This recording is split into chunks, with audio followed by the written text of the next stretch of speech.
మిర్చి బజ్జీ చేయడం కోసం ఇలా మిర్చి తీసుకొచ్చాము, కొంచెం లావుగా ఉండేవి.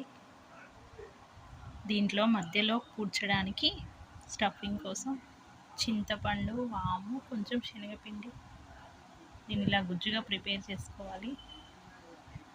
మిర్చిని మధ్యలోకి ఇలా కట్ చేసి దీంట్లో ఉన్న గింజలు కొన్ని తీసేసి దీంట్లో దీన్ని కూర్చాలి.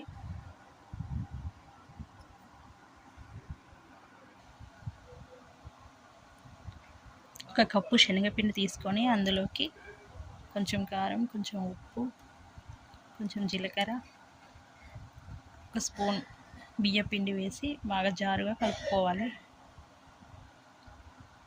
కొంచెం సోడా వేయాలి.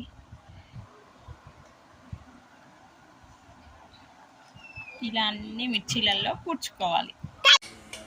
ఆలు బజ్జీ కోసం ఇలా ఆలుగడ్డని సన్నగా తురుముకోవాలి.